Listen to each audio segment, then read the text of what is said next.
which the spy flights have been operating in the last couple of weeks have been on the days that Hamas is releasing hostages. So the previous rationale that the MOD is given for these spy flights, that they are intended...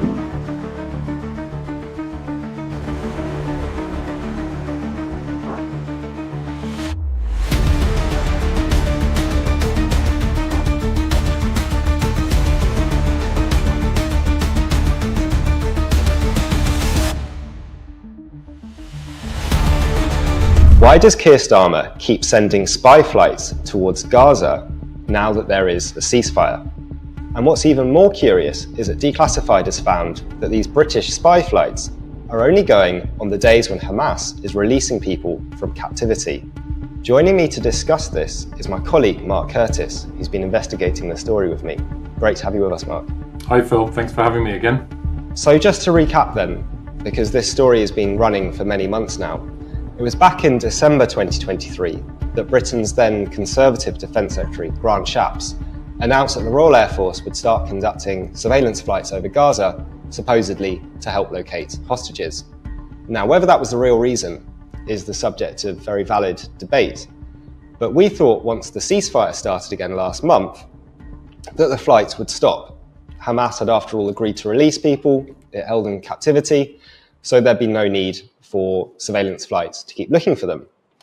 But what we found through our investigations at Declassified is that actually on the days when we can all see on TV just by turning on Al Jazeera where the hostages are in Gaza because they're being released and handed to the Red Cross, those are the very same days when the Royal Air Force decides to send spy flights. This has happened 6 times now.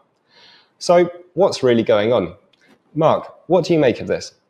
Well, it is a little bit suspicious. As you say, the only days on which the spy flights have been operating in the last couple of weeks have been on the days that Hamas is releasing hostages. So the previous rationale that the MOD is given for these spy flights, that they are intended to locate hostages, now seems a bit redundant when Hamas is actually releasing them. So, I mean, we're speculating, we're concerned that this appears to be another aspect of how the UK is essentially working with Israeli intelligence to spy on one of the actors in this conflict, but not both of them. And so, we are questioning whether the UK is in fact spying on Hamas at this time that it is releasing hostages. I think this raises concerns that, first of all, is the UK providing intelligence back to Israel on wider Hamas movements that then Israel could use in military operations in Gaza? And the concern there is that Israel is not really distinguishing between Hamas and civilian targets in Gaza, and hasn't been throughout the genocide. The other concern that we have is whether this amounts to a breach of the ceasefire agreement, at least in the spirit of the ceasefire agreement, which says that aviation operations should cease over Gaza for about 12 hours a day on the days that Hamas is releasing the hostages.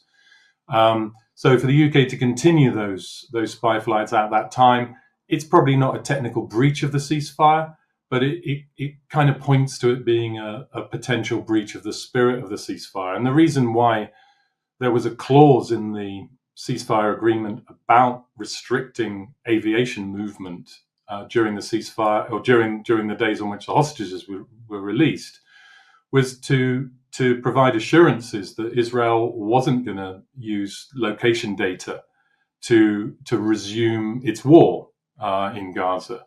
And I would remind people that organizations like Amnesty International, Human Rights Watch, have been calling for months for the UK to end its military assistance to Israel at a time that it has been conducting this genocide.